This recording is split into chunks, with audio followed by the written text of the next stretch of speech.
DZRH, a proud member of MBC Media Group. 6 na minuto na makalipas ang alas 4 ng umaga.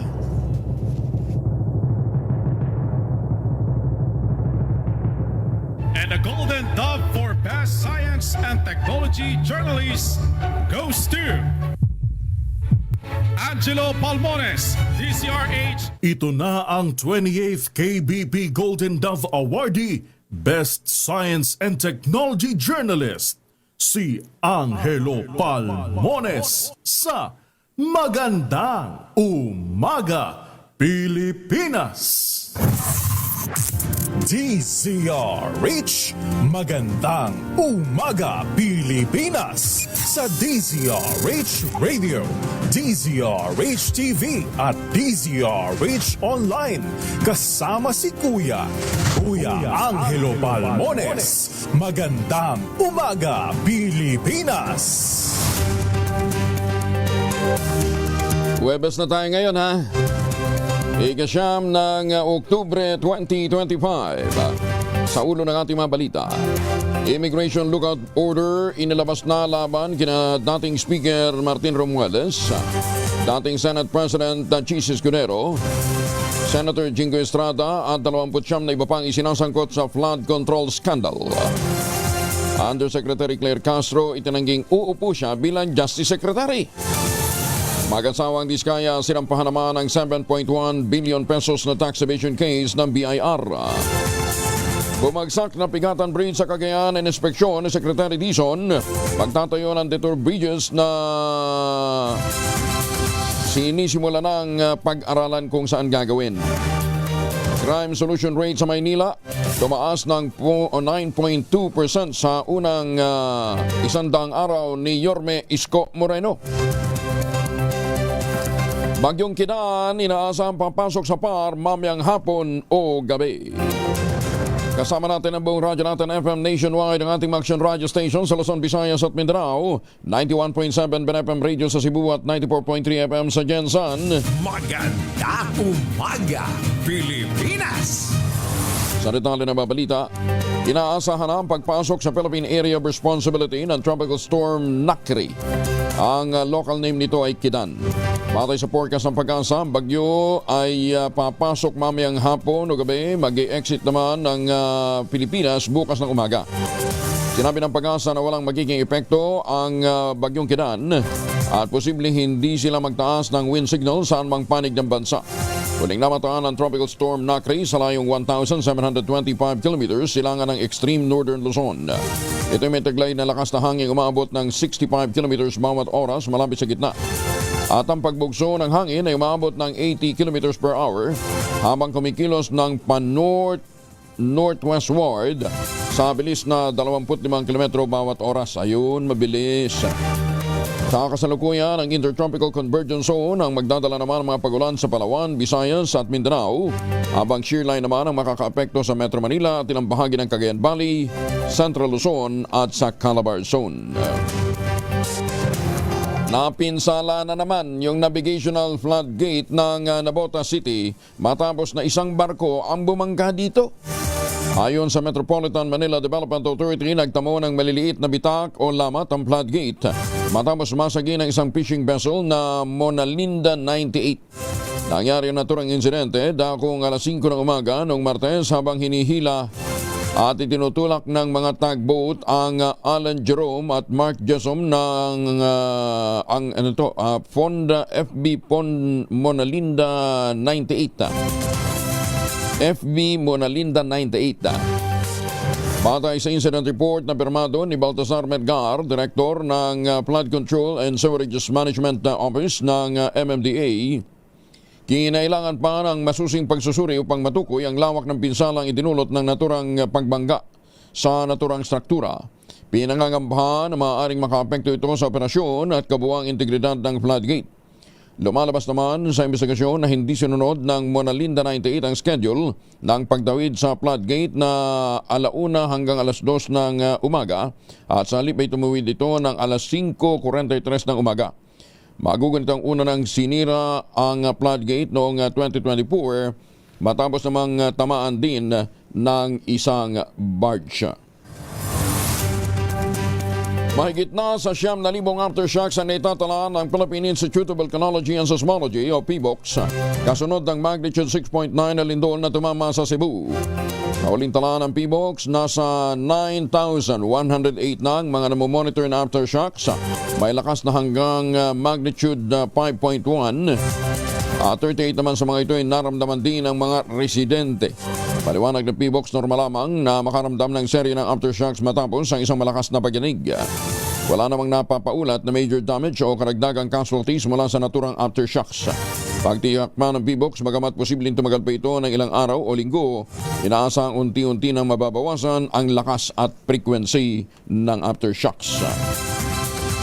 Patay ang isang 77 anyos na ginang makarang pukpukin ng bato sa ulo ng sariling anak sa barangay Macupa sa Leyte. Sa investigasyon, kauwi lamang ng 35 anyos na lalaking suspect galing trabaho nang mag-init ang ulo nito dahil sa hindi nakapaghanda ng hapunan ang kanyang nanay. Dala na matinding galit, pinupok nito sa ulo ang sariling ina na agad ding binawian ng buhay. Sa laysay ng isa nilang kapitbahay, pinaniniwala ang may sakit sa pag-iisip ang suspect na mabilis namang nahuli ng mga otoridad matapos ang krimen. Inaresto na ng National Bureau of Investigation ang isang vlogger ng Pagadian City dahil sa inciting to sedition. Makarang mag-post online ang larawan ng Pangulong Bongbong Marcos na may caption na headshot. Posted sa FB post ng vlogger na si Mike Romero ang larawan ng Pangulong BBM na nasa labas ng Bogo City Hall sa Cebu. Merong pulang araw sa may ulo at may caption na headshot. Ngunit kalaunay pinalitan din ng tama talaga ang City Hall.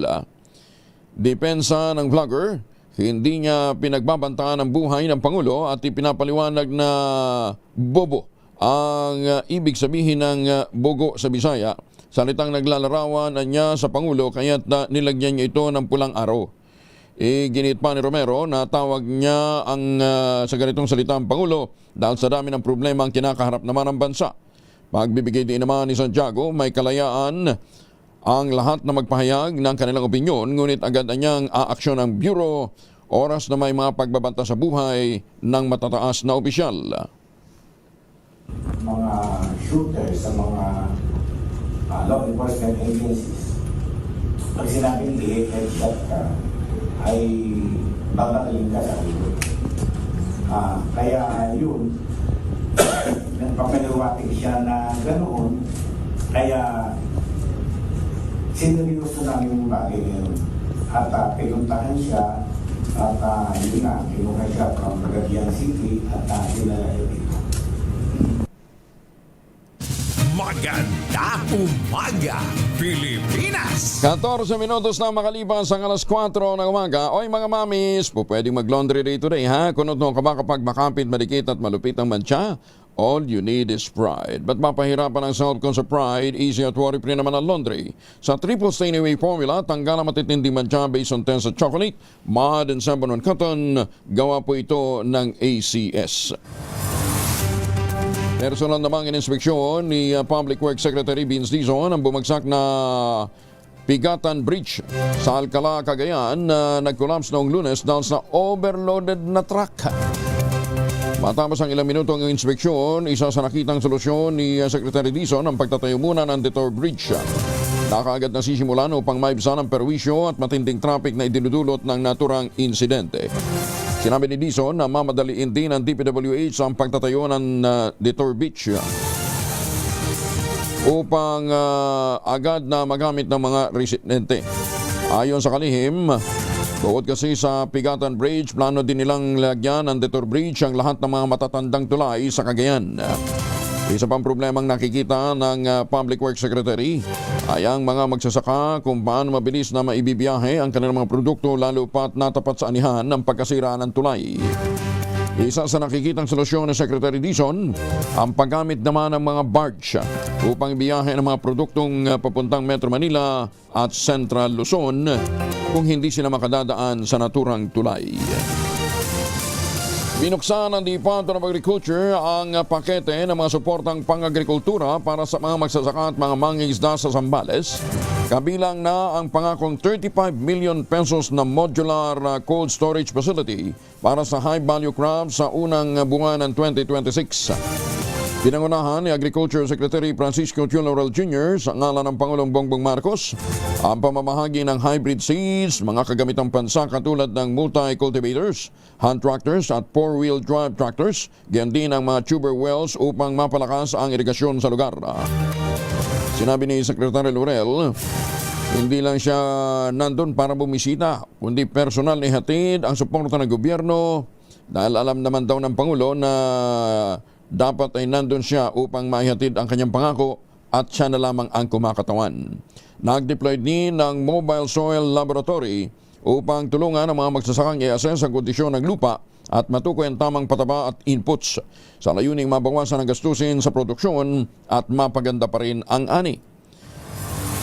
Nakatanggap naman ng kambing, baka, housing modules at disinfectants ang mga nag-aalaga ng hayop habang binigyan ang mga magsasaka ng 62-footer na bangka. Meron pa daw isusunod na 5 iba pa. Kasama pa ang fingerlings ng tilapia at hito upang mapataas din ang aquaculture production. Samantala, masayang ibinida naman ni Yorme Isko Moreno na tumaas ang crime solution efficiency rate ng Metro Manila o ng Manila Police District sa unang 100 araw ng kanyang termino. Ito'y nangangahulugan na mas maraming mga suspect sa krimen ang nahuhuli at nalulutas ngayon ng mga kaso kumpara sa nakalipas na buwan o taon. Sa kanyang talumpati sa first 100 days report sa San Andres Sports Complex, sinabi ni Yorme Isko na hindi lamang sa kalinisan at kayusan kundi sa pagsugpo ng krimen nakatutok ang kanyang administrasyon. Kinilala rin ni Yorme Isko ang pagpapabuti at pinaigting na pagsisikap sa pagpapatupad ng batas at pagtutok ng administrasyon sa kayusan, kaligtasan at kalinisan ng publiko. Inilarawan din ni Yorme Isko ang improvement na bahagi ng isang mas malawak na pagsisikap para lumikha ng isang street smart government na nagpapatupad ng pagbabago hindi lamang sa pamamagitan ng polisiya kundi sa pamamagitan ng konkreto, visible results at community level. O nga naman, kitang-kita ang pagbabago nang maupo si Yorme. Yung basurang tinanggal niya sa nakalipas na 3 taong pag-upo, wala pang 100 araw na ibalik na eh. 6 na raang mga residente ng Bilyaban, Leyte, persahang pinalikas doon sa mantanang landslide sa mga nakitang bitak sa bundok. Detalye ng balita mula kay Jimmy Angay-Angay, Aris 32, maupay nga agad Jimmy.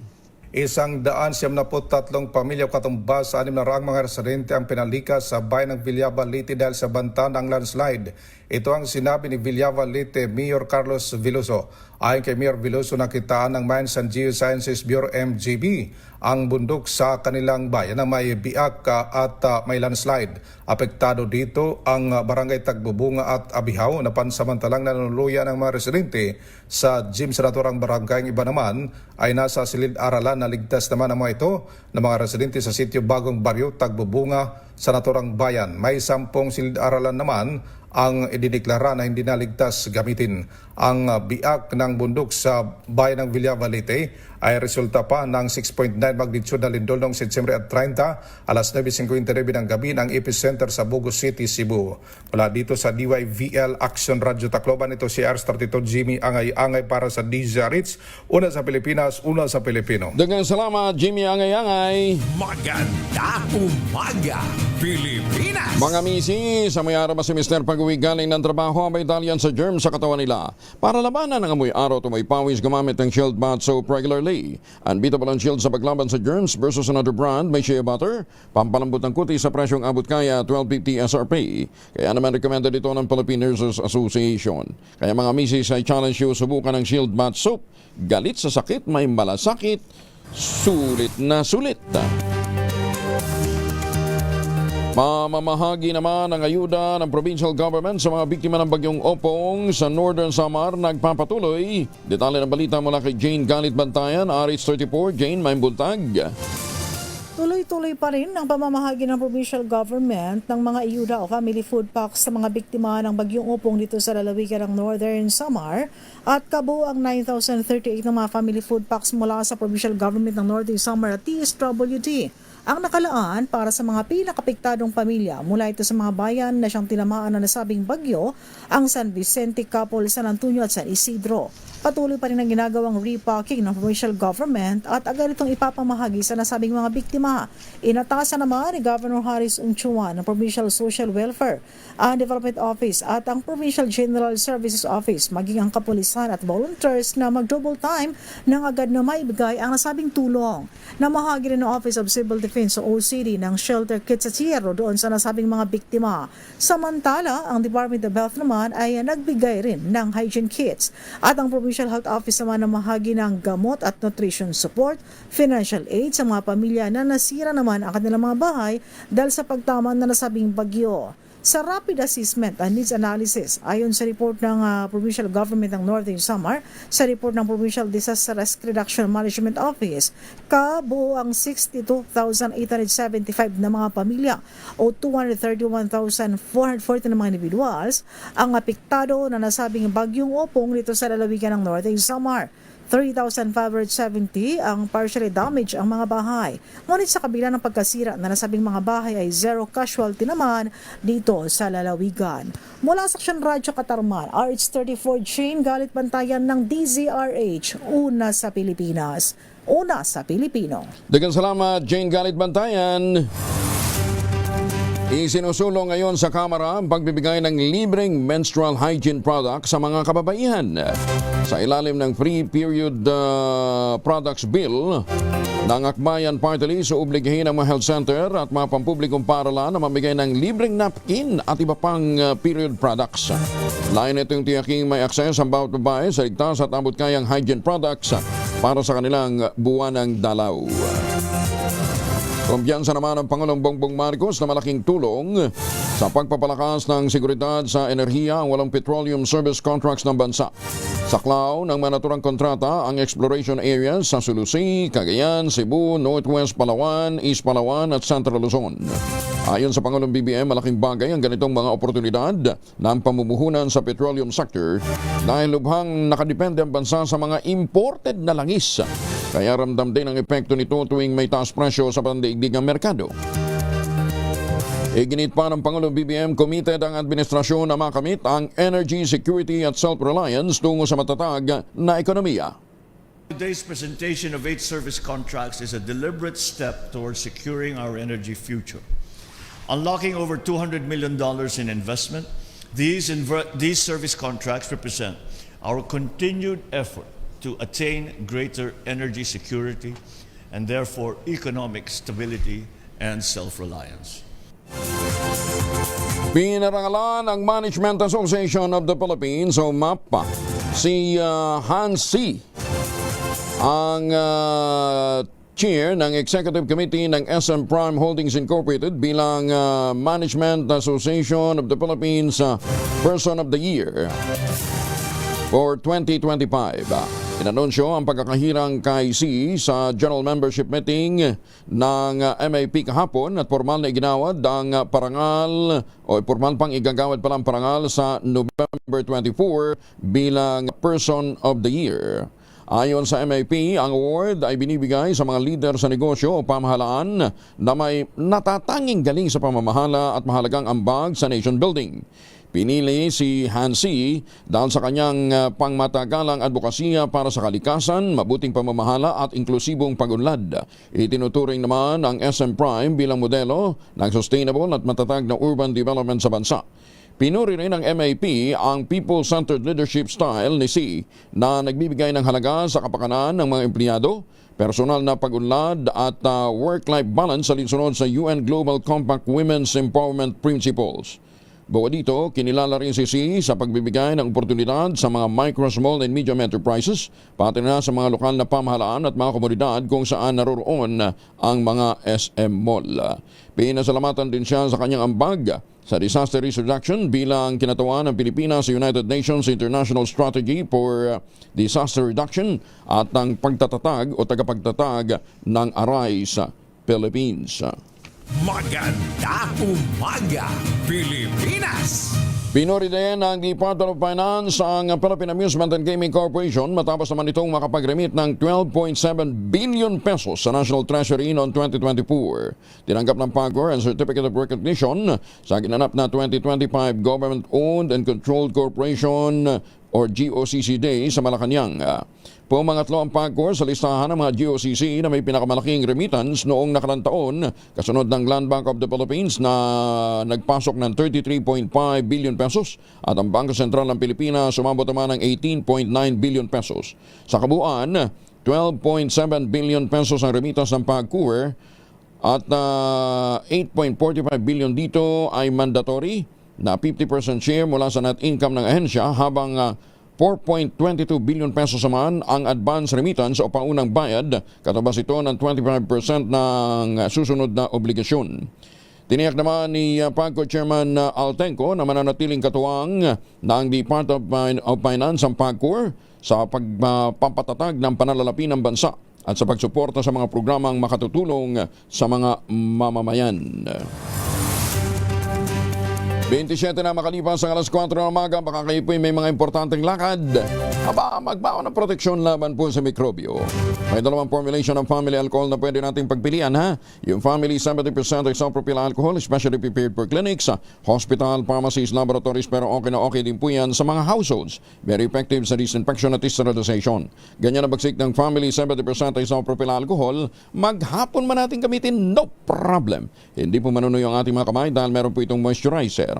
Yun namang mabangong family rubbing compound improvement cologne, ayan po yung mabangong isopropyl alcohol na ginagamit po ng mga masahista, mga barbero, mga doktor, mga nurse, mga komedrona for sponge, bathing, and other cleansing purposes. Family rubbing alcohol parang DCRH book na sa mahabang panahon, mabibili sa namang butik at convenience stores nationwide.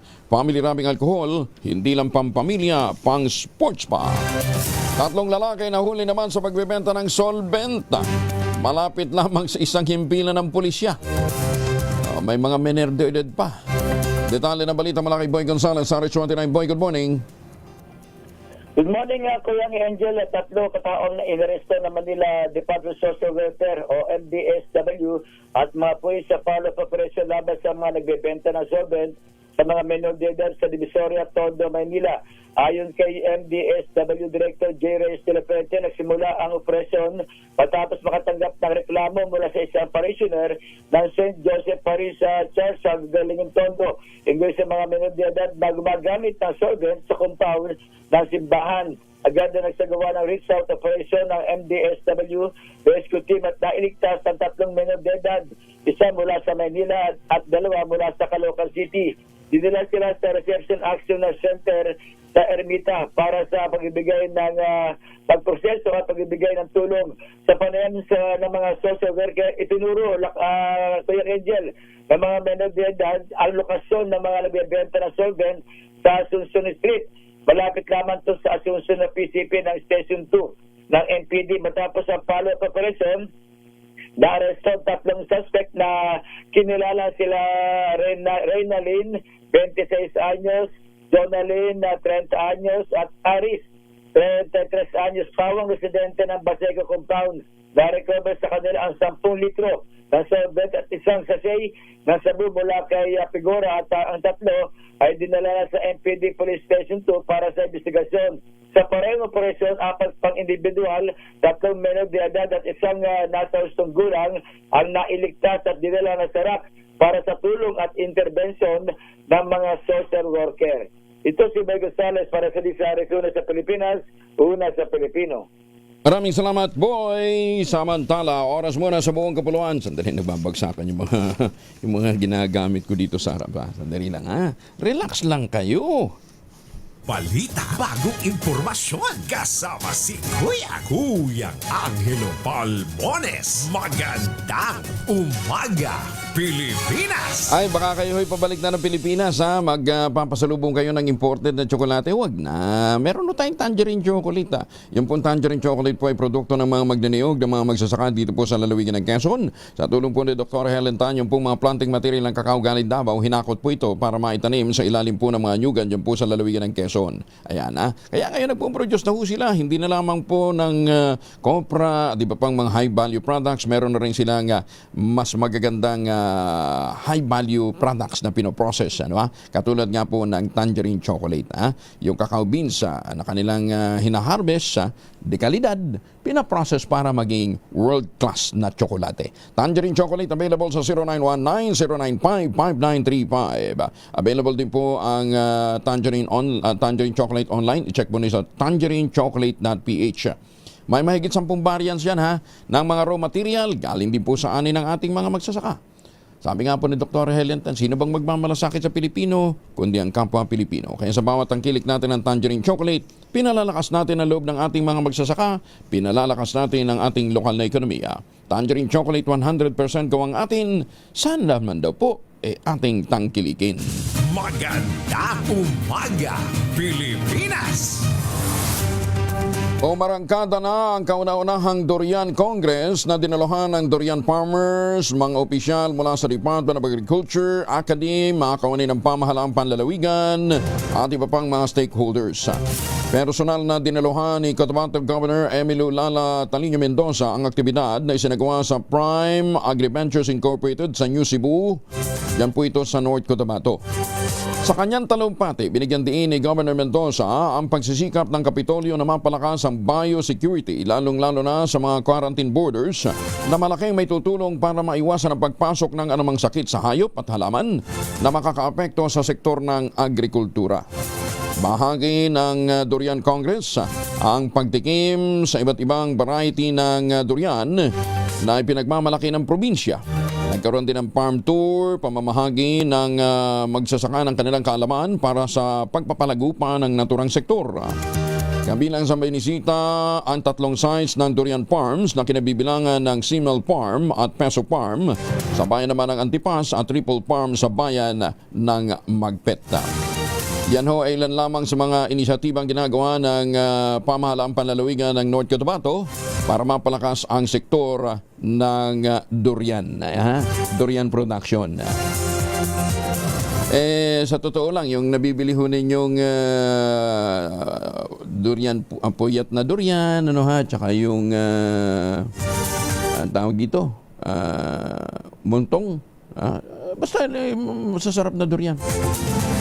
Karamihan ho nun, hindi na ho galing talaga ng Davao. Nanggagaling na ho yan ng North Cotabato. 34 na makalipas ang alas 4 ng umaga, muling iginitama ni Senator Bongo, Vice Chairperson ng Senate Committee on National Defense, ang kanyang suporta sa Department of National Defense at attached agencies nito.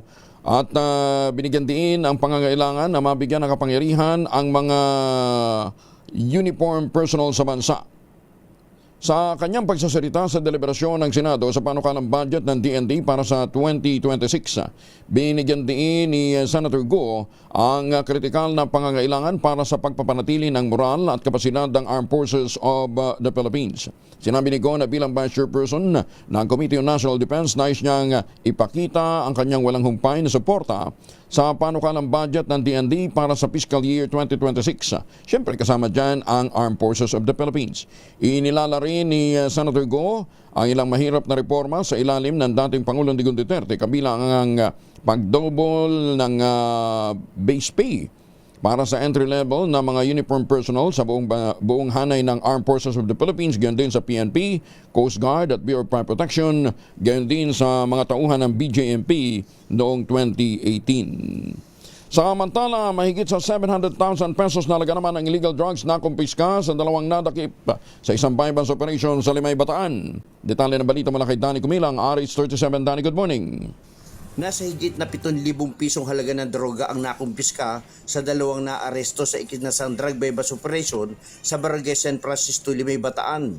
Ang operasyon na isinago alas 3:40 kahapon ng hapon ng mga tauhan ni Limay Chief of Police Police Major GB Albert Dicen, kung saan ang mga suspect na naaresto ay nag-iedad ito pareho sa 49 anyos na kapwa residente din sa nabanggit na lugar. Naaresto ang mga ito matapos makabili sa kanila ng droga ang nagpanggap na buyer. Nasamsam sa kanila ang tinatayang nasa 103.53 gramo ng shabu na nagkakalaga ito sa kabuuan na 703,936 pesos, mark money na 6,000 peso at cellphone na gamit sa transaksyon sa illegal na droga. Ang mga nadakip ay nakakulong na sa detention facility ng Limay Municipal Police Station at sasampa ng mga ito nila Police Major Jimmy Albert Dicen ng kasong paglabag sa Republic Act 9165 o ang Comprehensive Dangerous Drug Act of 2002. Dani Kumilang, RH37, DCRH, una sa Pilipinas, una sa Pilipino. Maraming salamat, Danny. May paabakikayungan sa ating mga kababayan dyan po naman sa Pampanga. 37 na makalipas ang alas 4 na umaga. Tulak naman ang illegal na droga sa San Carlos City sa Pangasinan, timbog sa weapons operation. Madami na naman mga adik, ano ha? Lalong-lalo na dito sa may bandang Pangasinan. Detalye na balita mula kay Freddy Pajardo, RH38. Masantos siya kabasani Chikamin sa ating mga kababayan dyan sa Pangasinan, Freddy. Masantos siya kabusan Kuyang Angel. Nasa kustodiya nga sa San Carlos City Police Station ang drug suspect na kinilalang si Benix de Guzman na sostong gulang, residente ng barangay Tayambani, San Carlos City, matapos itong matimbog sa buy-bust operation. Sa ulat ni OIC Chief of Police Lieutenant Colonel Saldi Fuentes, 1:35 ng hapon nagsagawa ng operasyon ng kanyang mga tauhan sa Drug Enforcement Unit kung saan isa sa mga pulis na nagkunyaring buyer at binentahan ng suspect ng 2 plastic na naglalaman na hinihinalang shabu kapalit ng mark money, kaya agad siyang inaresto. Ang nakumpiskang illegal na droga sa suspect ay tumitimbang ng 7.06 grams na may standard drug price na 48,008 pesos. Nasamsam din ang ginamit ng mark money, isang digital weighing scale at mga ginupit-gupit na aluminum foil. Kasong paglabag sa Article 2, Section 5 and 11 ng Republic Act 9165 Comprehensive Dangerous Drug Act of 2002 ang kinakaharap ngayon ng suspect. Mula sa Action Radio Pangasinan, ito si Freddy Pajardo, RH38 nag-uulat para sa DCRH, una sa Pilipinas, una sa Pilipinas. Bagong balita, bagong impormasyon. Kasama si Kuyang Angelo Palmones. Magandang umaga, Pilipinas! 28 makalipas ang alas 4. Magandang umaga ho sa mga suki natin dyan sa Kidapawan City. Naimbang nabigat ka na kayo amin sa mga kababayan natin dyan sa Norte. Tukoy na ng Philippine National Police ang nagpakalat ng impormasyong inuudyukan umano ni Acting PNP Chief Police Lieutenant General Jose Melencio Nartates ang mga uniform personnel para sawayin ng Pangulong Bongbong Marcos Jr. Ayon kay PNP Public Information Office Chief Police Brigadier General Rondel Tuanyo, isang babaeng working professional na taga Mindanao ang nasa likod ng social media account na nagpapakalat ng anyay disinformation. Kaugnay nito, mag-i-issue ng subpoena ang Criminal Investigation and Detection Group para pagpaliwanagin ang naturang individual. Na-take down na po yung boss at identify na po yung nagpagawa ng disinformation. At sa ngayon po ay hinahanda na yung subpoena ng CIDG, actually katawag at bigyan ng pagkakataon upang magpaliwanag po. Una nang iginit ni General Nartates, walang basihan ang paghimok ng ilang retiradong opisyal para sa withdrawal of support sa administrasyon. Nilinaw naman ng Highway Patrol Group na hindi nila paparahin ang mga electric vehicles upang hanapan ng certification mula sa Department of Energy bago payagang makabiyahe sa mga panahing lansangan. Kasunod ito ng sandamakbak na feedback at tawag na natanggap ni HPG Director Colonel Hansel Marantan dahil sa naunang pahayag hinggil dito na ikinabahala ng mga motorista. Paliwanag ni Marantan, tanging ang mga may pekeng green plates lamang ang kanilang haharangin para tikitan o di kay baklasan ng plaka. Hawak na rin na niya ng HPG ang listahan ng mga otorisadong EV, hybrid at plug-in hybrids na inisyuhan ng green plates ng Land Transportation Office para maging exempted sa number coding scheme gaya sa kahabaan ng EDSA. Dapat nasa listahan ka ng DOE that you can take advantage of the privileges given by the green plate, and that is exemption from the color coding scheme. Yan lang naman ang pinag-usapan, yung exemption from the color coding scheme. People wanted to take advantage of it, and the HPG will not allow it. Mapatawa ng habang buhay na kanselasyon ng lisensya ang driver ng sasakyang nambangga ng isang motorista sa Teresa Rizal. Sampol sa video na sinadyang banggain ng naturang driver ang motorsiklong minamaneho ng isang estudyante na manoy nakagasgas ng kanyang sasakyan. Kapanayam ng DCRH at radyo natin, sinabi ni Acting Transportation Secretary Giovanni Lopez, hindi katanggap-tanggap ang ginawa ng driver dahil o kahit pa totoong nasagi ng motor ang kanyang sasakyan. Iginit ni Lopez, nakikipag-ugnayan na sila sa pamilya ng estudyante at nandarian niya ang kanyang tanggapan na magbigay ng abogado para sa pagsasampa ng kaso laban sa driver. Tarantado po talaga yung driver na yan. At inutusan na po natin ng LTO kagabi si Asik Vigor at inulit ko po nung kaninang umaga, mga 5 ng umaga, na isyokos po ngayong araw po yan yung driver na yan. At sinabi ko to revoke his license, lifetime po. Wala pong karapatan yung driver na yan na magmanayo sa ating kalsada. Ang dapat po dyan ay talagang sampa ng kaso at talagang managot. Sa mga kamote driver dyan, ingat kayo ha. Ngayon may mga video na hindi na kayo Sek, sana pati yung mga driver ng mga jeep na pasaway na akala mo may ari din ng kali, ano ha. Kung magsakay magbaba kahit saan, panahon na para maturuan na disiplina, no ha. Nasa restrictive custody na ng Cavite Provincial Police Office ang pulis na inireklamo ng panggagahasa sa isang detainee sa Noveleta Police Station. Ayon kay PNP spokesperson Police Brigadier General Randall Tuanio, ang suspect ay isang police lieutenant at deputy chief pa ng Noveleta Police. Kwento ng 34 anyos na biktima, inilabas siya ng suspect sa pitan noong gabi ng September 3. Dinala sa isang quarters kung saan siya ginahasa ng magdamag. Sinampanan ng kasong rape ang nasabing manyak na pulis. Habang damay naman ang hepe ng istasyon na sinimak din sa pwesto habang gumugulong pa ang investigasyon. Kung saan siya po ay nasampahan ng kasong rape, kaugnay ng reklamo ng isang detainee na isang 34-year-old na may kaso ng paglabag sa batas, yung RA 9165. Yung suspect po natin ay na ngayon kasalukuyan nasa restricted custody sa Cavite Police Provincial Office. At yun naman po kanyang biktima ay paplanuhan po na ilipas sa custodial facility.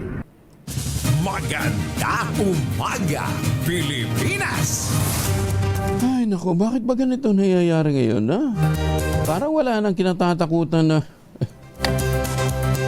dyan nga ho sa may bandang Pangasinan, magkakapatid, tatlong sinasabing mga adik din ha. Pinagtulungan yung isang negosyante, sinaksak ha. Anong kinabukasan ng hinakaharap nitong mga yun ha? Di ba? Ay, naku, kaya ang drugs talaga kuminsan, oo. Pero yun, di ba, hindi drugs yun eh. Kamanyakan nyo yun eh. Di ba? Akala siguro ni Tiniente, she's above the law. Pumanaw naman ang isa sa 12 Pinoy crew members ng Dutch flag cargo vessel na Minerva Grutch na inatake ng Houthi rebels sa Gulf of Aden noong September 29. Kinumpirma ni Migrant Worker Secretary Hans Leo Kakdak ang naturang report sa kanyang expose. Sinabi ni Kakdak ang nasawing biktima ay isa sa 2 seafarers na napuruhan makarang tamaan ng missile. Sa ngayon, pinuproseso na ng DMW ang kaukulang mga dokumento upang maiuwi ng bansa ang labi ng biktima. Matatanda ang nakauwi na ng bansa ang 10 pang Pilipinong tripulante na lula ng nasabing barko, habang ang isa ay nagpapagaling sa ospital bago tuluyang makabalik ng Pilipinas. Magsasagawa ng citywide simultaneous earthquake drill ang lungsod ng Maynila bilang paghanda naman sa The Big One o ang magnitude 7.2 na lindol na posible umanong tumama sa Metro Manila. Alinsunod ito sa kutusan ni Yorme Isko Moreno kasunod ng malakas na lindol na yumanig sa Cebu at ikinasawi na mahigit 70 katao. Sa first 100 days report ni Yorme Isko, sinabi nitong sasaklawin ng naturang earthquake drill ang lahat ng 896 barangay ng lungsod para matiyak ang kandaan ng mga ito sakaling tumama ang kalamidad. Layo ng inisyatibang ito na pagtingin ang koordinasyon ng lahat ng mga stakeholders sa pagtugon sa lindol, tsunami at biglaang pagbaha sa buong Maynila. Yorme, baka po pwede, bigyan nyo na rin ng whistle yung pong ating mga kabataan nang sa gayon di ba? Ma-instinct, pumasok sa kanilang kaisipan. Para bang maging automatic na. Yung pong mindset nila sa preparedness. Maganda umaga, Pilipinas! Presyo ng palay tataas kung linimitahan ang importasyon ng bigas ayon kay Agriculture Secretary Kiko Laurel. Detalye na balita mula kay Raymond Advance, Aris 28. Raymond, good morning. Aminado si Secretary Francisco Tiu Laurel Jr. ng Department of Agriculture na nakatali ang isyu ng bagsak na presyo ng palay sa sobra-sobrang imported na bigas. Ito'y matapos ipatupad ang Rice Tarification Law o RTL at binuksan ang importasyon ng bigas sa kahit sinong pribadong kumpanya. Ang RTL ay inakda ni dating Senator Cynthia Villar sa pangakong tataas ang presyo ng palay at bababa ang presyo ng bigas na hindi naman natupad. Hiling nila Laurel palitan ang batas na RTL at ibalik ang 35% na taripa sa imported na bigas mula sa kasalukuyang 15%. Dahil sa RTL ay walang limit sa imported na bigas. Sa katunayan, ang kailangan lang ng bansa na imported na bigas sa katapusan ng Setyembre ay 2.7 million tons. Ngunit ang pumasok ay 3.5 million tons o may sobra na halos 800,000 tonelada. Kung hindi mapigilan ang importasyon ay abot sa 4.5 million tons ang papasok na imported na bigas hanggang sa December 31, kahit na ang kailangan lang ng bansa ay 3.8 million tons kasama ng buffer stock o reserba. Hiling ni Laurel bigyan siya ng kapangyarihan upang ikontrol ang importasyon ng bigas at kaya niyang pataasin ang presyo ng palay sa loob ng 3 buwan. Una nito'y bumagsak sa 8 piso kada kilo ang bilihan ng palay sa mga lalawigan. Narito si Secretary Kiko Laurel sa budget deliberation ng Senado sa budget ng Department of Agriculture.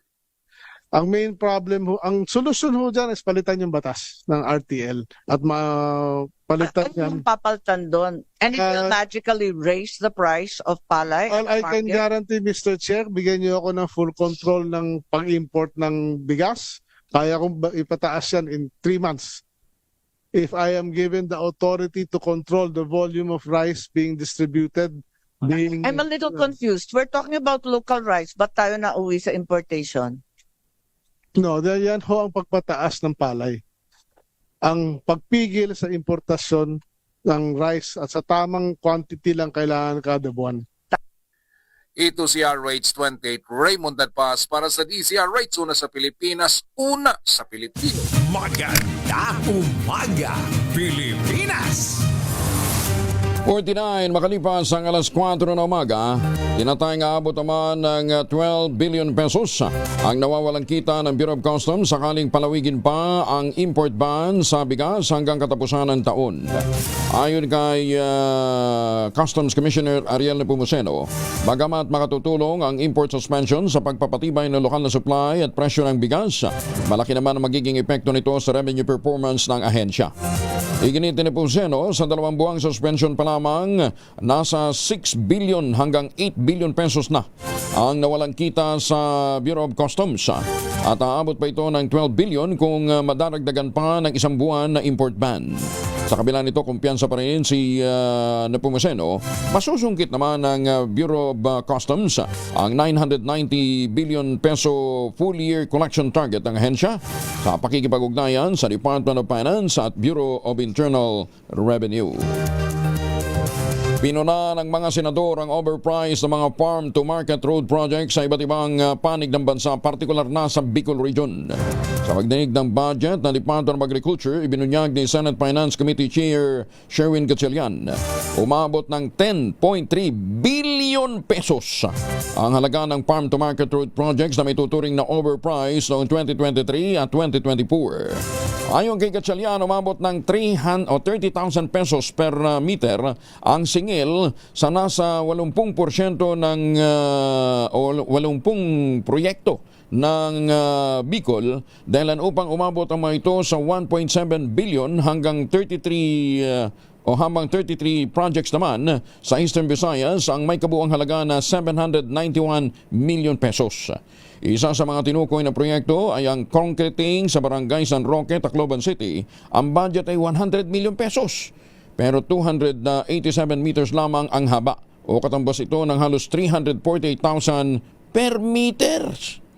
Habang sa Daragalbay naman, may proyektong nagkakahalaga ng 46 million pesos para sa 370 meters o ang katumbas nito kada metro, ang presyo ay 124,000 pesos. Tinukoy naman ni Gatchalian ang kontraktor ng naturang proyekto na Highton Construction and Development Corporation, kumpanya umanong pag-aari ni dating Ako Bicol Congressman Saldico. Ayon kay Agriculture Secretary Francisco Tiu Laurel Jr., dapat ay 15,000 pesos lamang kada meter ang normal na halaga. Samantala, kinumpirma naman ni Laurel na may nabisto rin silang ghost project sa Davao Occidental at Zamboanga City matapos nilang magsagawa ng audit o project audit sa mga farm to market road. Ayun, road to my pocket pala ang nangyari. Magandang umaga, Pilipinas! Sisilipin na rin ng Senado ang ghost receipts at ghost collections sa harap ng investigasyon sa anomalya sa flood control project sa bansa. Naku, at pati na nga yung mga farm to market road. Sa panayam ng radyo natin, sinabi ni Senator Alan Peter Cayetano na tinitingnan niya ang pinakahuli report ng Bureau of Internal Revenue. Bagamat marami naman itong accomplishments, pero mahalaga pa rin na niyang makita na sa bawat pisong nakokolekta, ang hindi pumapasok sa koleksyon, gaya na lamang niya ng mga kotse ng pamilya Diskaya na wala umanong tax na binayaran kahit local dealer ang nagbenta nito. Hindi natatapos yung mga studies na sa bawat pisong nakokolekta, 2 hanggang 3 piso ang hindi nakokolekta. So hopefully etong anti-corruption na nangyayari ngayon, magkaroon ng sense at order at yun ang isa sa pinakamalaki na dapat gawin ng ombudsman para makalipat tayo. Tignan din natin yung mga kotse ng Diskaya. Kung totoo kung totoong walang tax yun. Sabi nila sa local dealer kinuha. Correct, di nagbayad yun. Pero hindi pa ako nakakarinig na iniimbestigahan yung dealer na yun. Pero baka naman iniimbestigahan. Paano ka magbebenta na dealer ka na hindi ka nagbayad ng tax? Baka alam din ng dealer sino nag-smuggle nun. Ala, habulin na rin yung mga ghost receipts, at saka yung ghost collection. Ako, baka pag nag-lifestyle check, makita din yung mga pinapagawang mansyon. Kumusta na yung ating mga masisipag na mga revenue district officer, at saka yung mga involved doon sa run against fake transaction.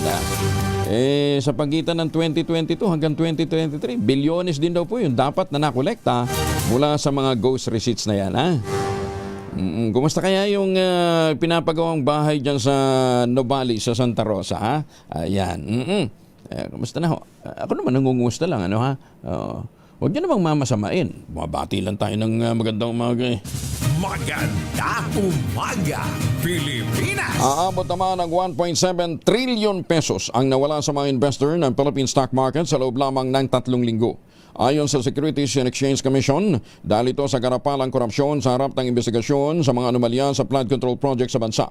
Sinabi ng chairman ng SEC na si Francis Lim na wala ng tiwala ang mga investors sa bansa at nakakaapekto ang nasabing anomalya sa pangkalahatang growth prospect ng Pilipinas. Higit nito na kapag nasira ang tiwala, naaapektuhan ang lahat. Ang gobyerno, ang negosyo, ang publiko, ang siya namang pinaka-apektado. Magandang umaga, Pilipinas! Malacanang tutol sa zero budget para sa mga unprogrammed funds. Detalye ng balita mula kay Let Narciso, RH14. Let, good morning. Hindi maaaring alisin ang unprogrammed appropriations sa panukalang 6.793 trillion peso national budget para sa 2026. Katwiran ng Malacanang, kakailanganin ang pondong ito para sa emergency cases at iba pang sitwasyon. Reaksyon ito ni Palas Press Officer Claire Castro sa panawagan ni Akbayan Representative Chel Jokno na gawing zero ang unprogrammed funds sa susunod na taon. Ipinaliwanag naman ni Castro na hindi basta-bastang nagagasta ang unprogrammed appropriations ng walang sapat na dokumento. Tiniyak rin ng palasyo na maingat si Pangulong Marcos sa pagpapalabas ng unprogrammed funds. Sabi ng opisyal, ang conditional implementation ang dahilan kaya may mga nagrereklamo na hindi sila nabibigyan ng mga pondo. Ito si Let Narciso para sa DZRH. Una sa Pilipinas, una sa Pilipino. Maraming salamat, Let. Maganda umaga, Pilipinas! Aba, si Jason Preginal at Rainier Erang tumawag pa galing ng Aurora Province para lang daw mabati sila ng good morning. Paano po? Di 4 na minuto na lamang bago po mag-alas 5 ng umaga. Oras na para tayo po naman ay mag-Ultabayo. Ano pong Ultabayo? Ang Ultabayo po ay postbiotic with Lactococcus lactostream plasma. Dumaan po ito sa mahabang clinical trial. Hindi po mga testimonial, hindi kwentong kutsero, kundi human clinical trial dyan po sa Japan. At doon po nila nakita ang bisa ho ng Lactococcus lactostream plasma. Ang bawat kapsula ng Ultabayo ay nagtataglay ng 50 billion cells ng Lactococcus lactostream plasma. Kaya napapagana po nito, ina-activate po nito yung pong ating PDC, yung plasmacytoid dendritic cell. Yan po naman yung tinatawag na madalubasan na commander ng ating immune system. At yan po ang responsable ng pagtataboy ng mga toksin sa ating katawan habang tayo po ay natutulog. Nakatutulong ang Ultabayo para magkaroon tayo ng magandang tulog, maging mahimbing ang tulog. Siyempre, pagka magandang tulog, magandang gising sa kinabukasan, may panlaban tayo sa puyat, pagod at stress. Ilan lamang yan sa mga benepisyo po ng Ultabayo, ha? Kung kayo po may mga concerns pa, pwede ho kayong magtanong sa mga dalubhasa. May mga medical experts ho tayo nakastamay sa 0931-033-2871 para ho magbigay sa inyo ng mga payo. Ang Ultabayo po ay rehistrado sa Food and Drug Administration, halal certified. Available po yan sa Southstar Drug, Mercury Drug, HB1 Plus Pharmacy, John's Pharmacy, Amesco Drug at Curamed. At ito pa, ang good news pa rin, ha, kapag bumili ka ng isang box ng Ultabayo Postbiotic, yung 30 capsules sa alinmang Mercury Drug Store sa buong bansa, makakakuha ka ng free 100 pesos Mercury Drug Gift Certificate. Promo runs from August 1, 2025 to July 31, 2026. Per DOH FDA CFRR permit number 0981-0-2025. Mahalagang paalala ang Ultabayo, hindi gamot at hindi dapat gamiting panggamot sa anumang uri ng sakit na. Maganda umaga, Pilipinas! Si Jericho Rosales bibida sa bagong pelikula na Quezon. Detalye ng balita mula kay Morley Alinio. Morley, good morning! Gising na ang showbiz, rampa na Pilipinas. Good morning, Kuya Angel. Nagkaroon tayo ng chance na makausap si Jericho Rosales. Well, ayon kay Jericho, sobrang excited siya sa pelikulang Quezon na kung saan ito ay kanyang pinagbibidahan. Maraming kwento itong si Jericho na kung saan nag-aral siya kung paano kumilos ang dating presidente ng Pilipinas at gayon din sa pagsasalita nito. Very vocal itong si Jericho sa pagsasabing in-enjoy niya ang shooting ng nasabing pelikula. Pero sa totoo lang, kapag tinatanong ang kanyang girlfriend na si Janine Gutierrez, ay nananahimik ang aktor. At ang isa sa mga dahilan ay ayaw pag-usapan ng naturang binata ang kanyang kasintahan dahil umiiwas sa intriga. Alam naman daw niya kung anong kahihinatnan kapag siya ay nagsasalita ng tungkol sa kanilang relasyon. Ang importante umano ay masaya, maligaya silang dalawa ni Janine at walang problema. Yan ang ating DZRH Showbiz Status News. Ako po ang inyong RH47, Morley Alinio para sa DZRH, una sa Pilipinas, una sa Pilipino. Maraming salamat, Morley. Thank you. Maganda umaga, Pilipinas. Isang minuto bago...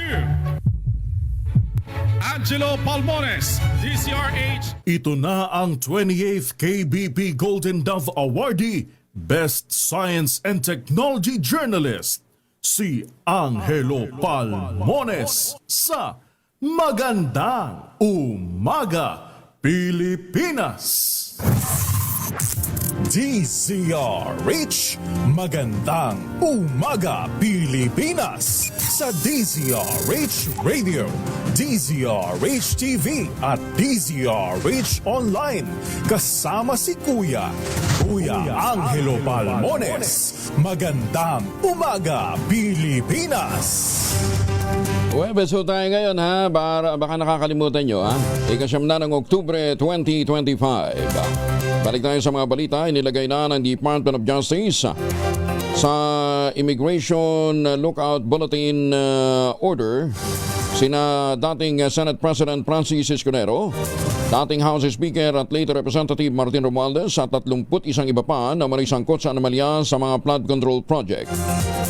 Ayon sa spokesperson ng DOJ na si Assistant Secretary Mico Clavano, ginagdaan ni Justice Secretary Jesus Crispin Rimulya ang ILBO o Immigration Lookout Bulletin Order ilang oras matapos itong hilingin ng Independent Commission for Infrastructure o ICI. Saklaw ng ILBO ang mahigpit na pagbabantay ng Bureau of Immigration sa biyahe ng mga nasabing opisyal, ngunit hindi naman ipinagbabawal ang pag-alis sa bansa. Kabilang din sa mga isinama sa request ng ICI, sina Senators Jinggoy Estrada, Joel Villanueva, dating Senador Bong Revilla, Mayor Nancy Binay Angeles, ilang mga kongresista mula sa Quezon City, Laguna, Aklan, Romblon at Mindoro. Hiniling din ng ICI ang ILBO upang matiyak na mananatili sa bansa ang mga individual habang nagpapatuloy ang fact-finding investigation sa mga ghost at mga substandard flood control project. Tiniyak naman ng DOJ na babantayan ng Bureau of Immigration ang lahat ng nakasama sa listahan habang nagpapatuloy ang investigasyon sa naturang iskandalo. Ibinatawag ng Independent Commission for Infrastructure si dating House Speaker Martin Romualdez, ganyan din si Congressman Saldi Co, dating kinatawan ito ng Ako Bicol Party List. Ito'y upang humarap sa fact-finding hearing sa October 14 kaugnay ng anomalya sa flood control projects. Ayon sa ICI, nais nilang ipaliwanag ni Romualdez ang kanyang kaalaman bilang dating speaker hinggil sa insertion sa national budget at mga proyekto ng DPWH. Habang obligado naman si Ko na humarap at magsumite ng mga dokumento tulad ng kontrata, resibo at iba pang mga papeles kaugnay ng mga proyekto na ibinigay sa mga kumpanyang konektado sa kanya o sa kanyang pamilya. Kasama rin si pinatawag sa pagpupulong si Budget Secretary Amena Pangandaman upang magbigay ng paliwanag sa proseso ng pambansang budget. Ayon kay ICI Executive Director Brian Keith Hosaka, invitation lamang ang ipinadala kay Romualdez bilang paggalang sa kasalukuyang posisyon nito, habang maaaring kasuhan ng contempt si Ko kung hindi tutugon sa subpina. Maganda umaga, Pilipinas! Handa namang humarap si dating House Speaker Martin Romualdez sa investigasyon ng Independent Commission for Infrastructure sa October 14 kaugnay ng anomalyang flood control project sa bansa. Sa inilabas na pahayag ng kanyang tanggapan, kinumpirma nitong natanggap na nila ang imbitasyon mula sa ICI para dumalo sa pagdanig upang matanong kaugnay ng nasabing anomalya at budget insertion. Ikinalugod din umano ng dating speaker ang nasabing oportunidad na makipagtulungan sa komisyon tungo sa transparency, accountability at good governance. Magsasampa ng kaso Nagsampa na ng kaso ang Bureau of Internal Revenue laban sa mag-asawang Curly at Sara Diskaya dahil sa hindi pagbabayad ng tamang buwis mula 2018 hanggang 2021.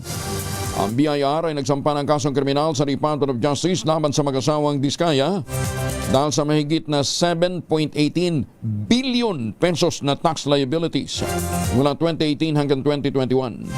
Kinasuhan din ng BIR ang corporate officer ng St. Gerard Construction General Contractor and Development Corporation.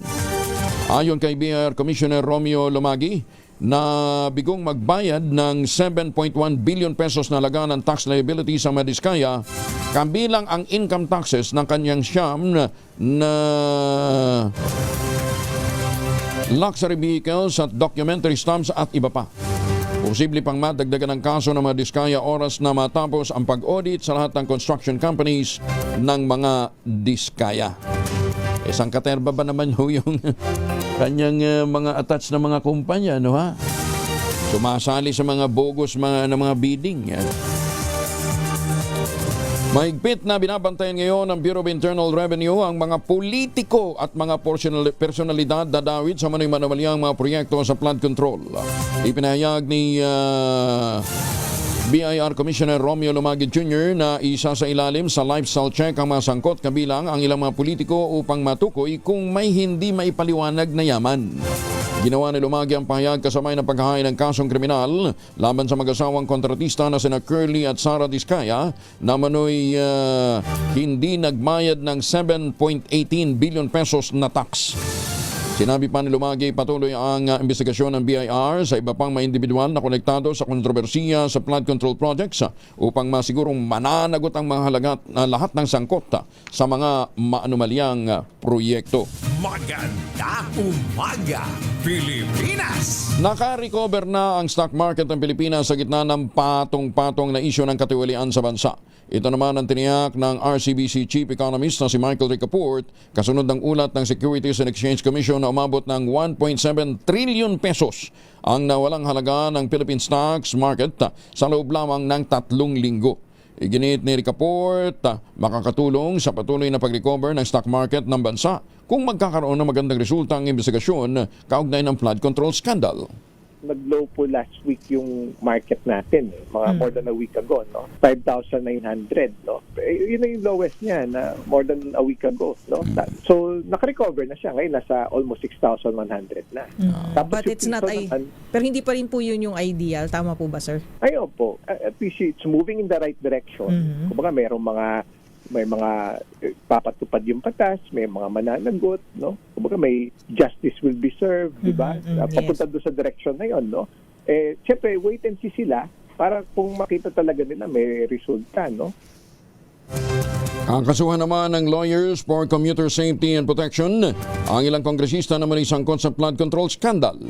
Ayon sa founder ng Lawyers for Commuter Safety and Protection, si Attorney Ariel Linton, kabilang sa mga sasampahan ng kaso sina Quezon City District 1 Representative Arjo Atayde, 5th District Representative PM Vargas at 6th District Representative Marivico Pilar, gayon din ang dating 4th District Representative na si Marvin Rillo.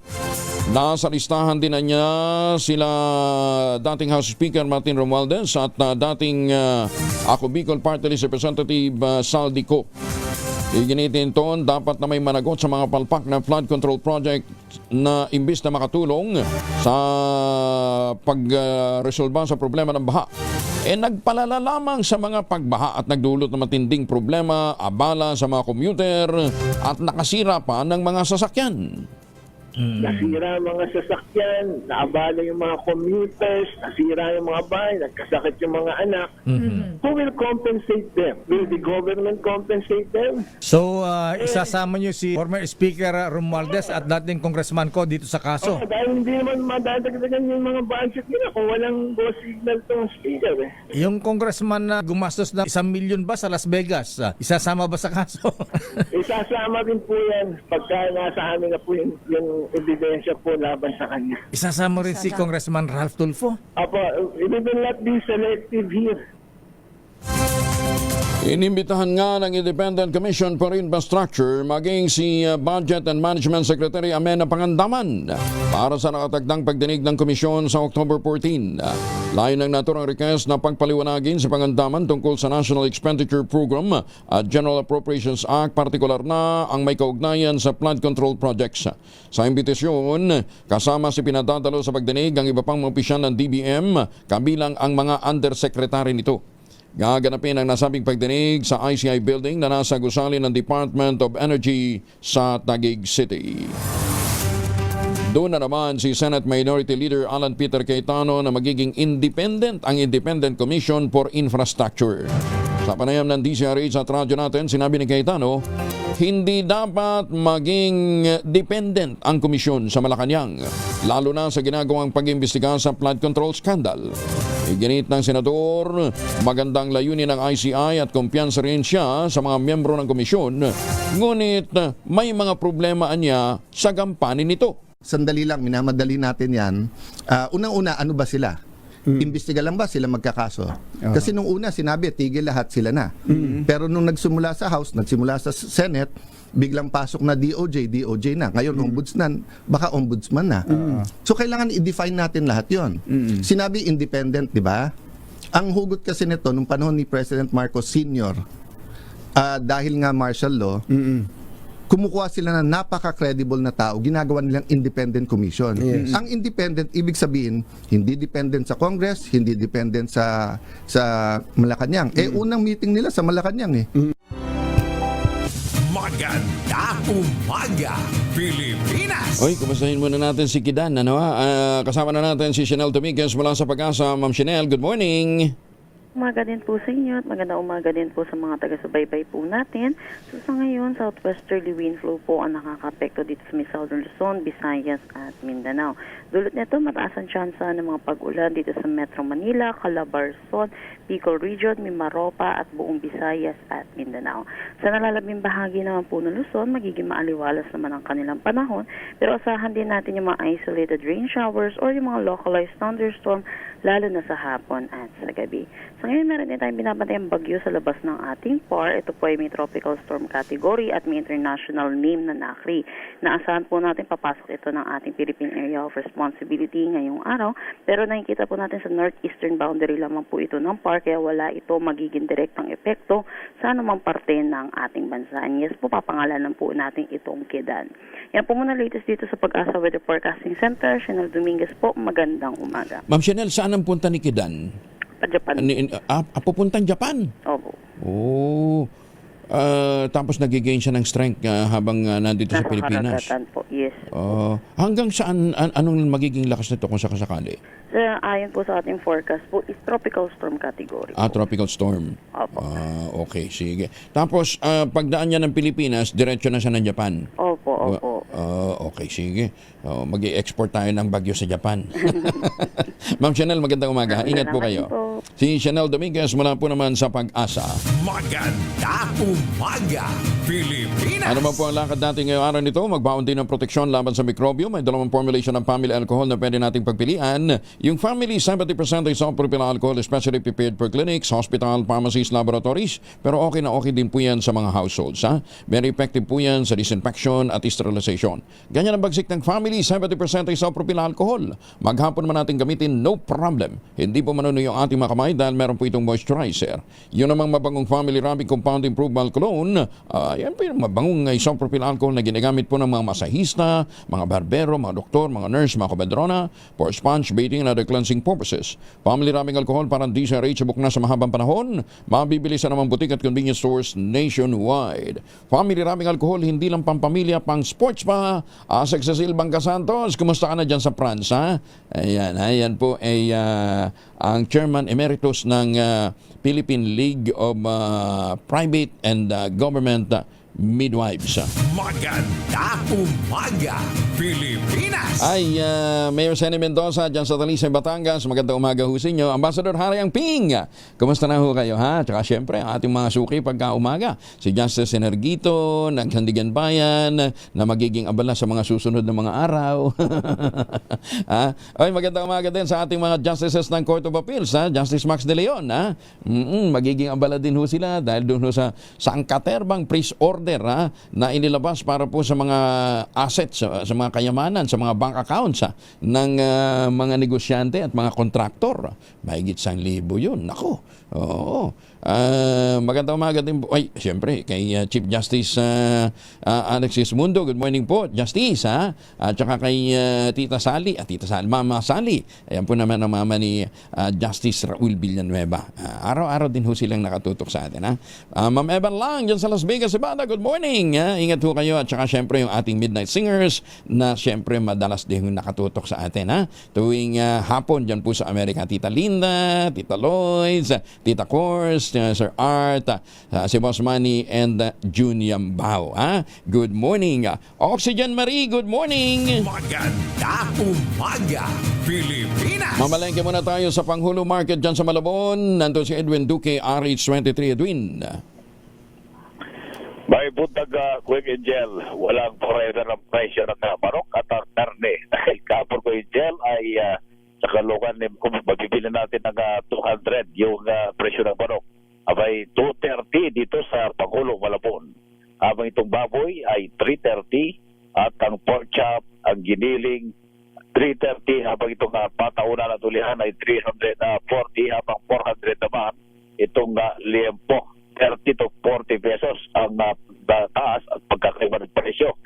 Pero itong Carbigo Angel ay isa yung presyo nila na 500 pesos. Itong ulo at paa, makabilig na rin ng 450, habang ang papapaitan ay 250. Sa presyo ng bangos at bahagyang bumaba hanggang 240 hanggang 260, yung maliliit mabibili mo ng 180. Ang galunggong 260, ang yellowfin 180. Sa shrimps 180 hanggang 440. Habang itong pusit naman na sinasabing lumot 180, itong pusit na kalawang ay 220. Yung pangkalamares ay 300 pesos bawat kilo. Yung tilapia Batangas ay 120. Yung galing naman ng Pampanga ay 90 pesos. Yung espada ko Angel, yung mahabang manipes, ito yung mataas, nasa 400 pesos bawat kilo. Ang bisogo 200, yung lapo-lapo medyo mataas, 380 hanggang 420 bawat kilo. Yung salay-salay, itong masarap pang sinigang, 200 pesos bawat kilo. Sa presyo naman ng mga gulay, 160 sa ampalaya, 60 sa kalabasa, kamatis, 160 hanggang 180 bawat kilo. Yung labanos, 100 pesos ang talong, 100 to 120.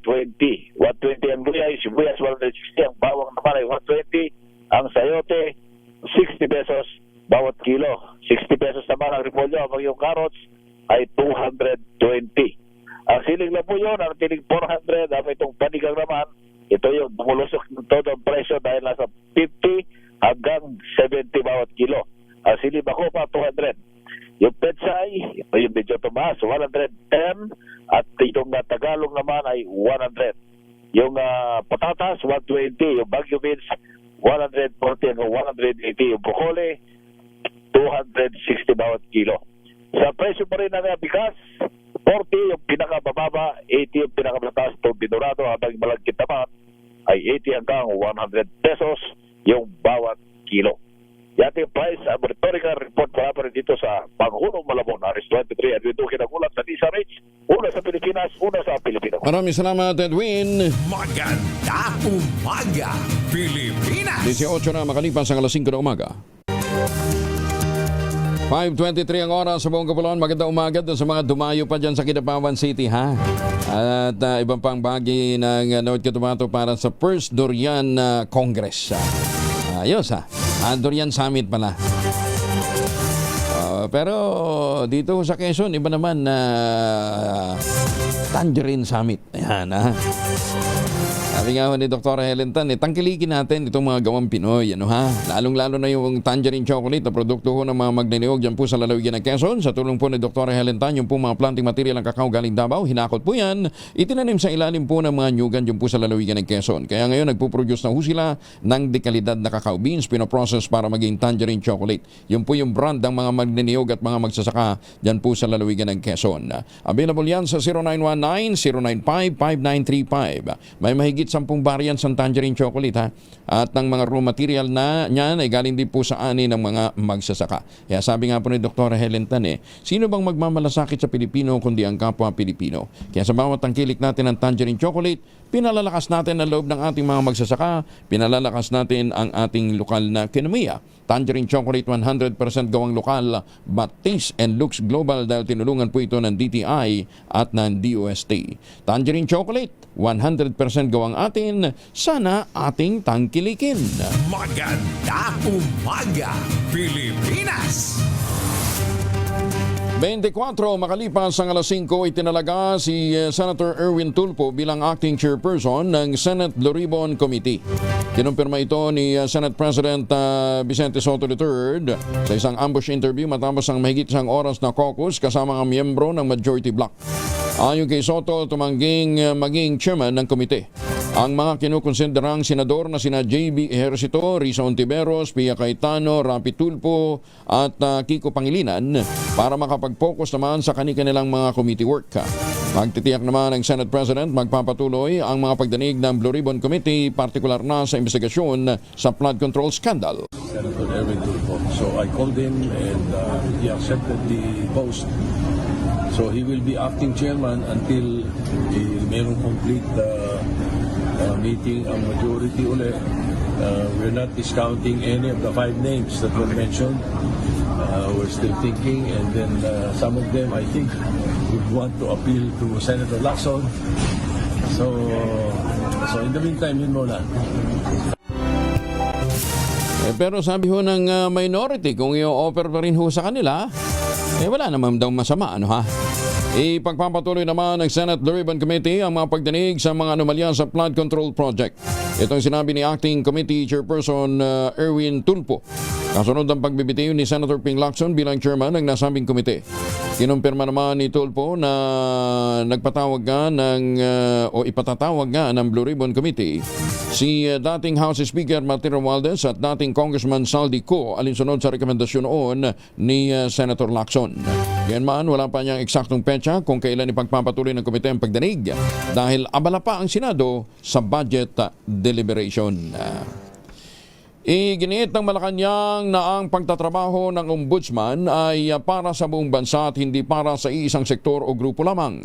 Ayon kay Palace Press Officer Claire Castro, pinatitiyak ng Pangulong Bongbong Marcos sa bagong talagang ombudsman na si Secretary Boying Rimulya ang transparency at accountability sa mga opisyal ng gobyerno.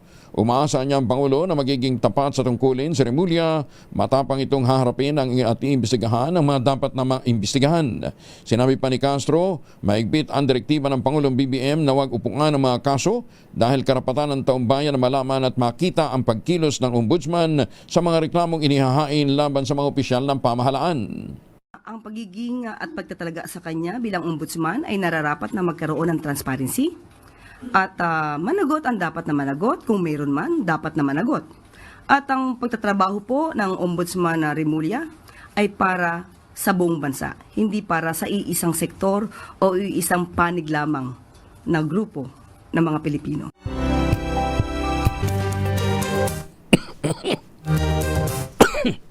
Ako'y nabo.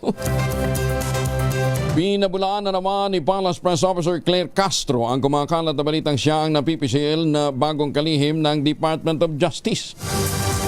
Ayon kay Castro, hindi totoong inalok sa kanya ng Pangulong Bongbong Marcos ang posisyon na babakantehin ang bagong talagang ombudsman na si Boying Rimulya.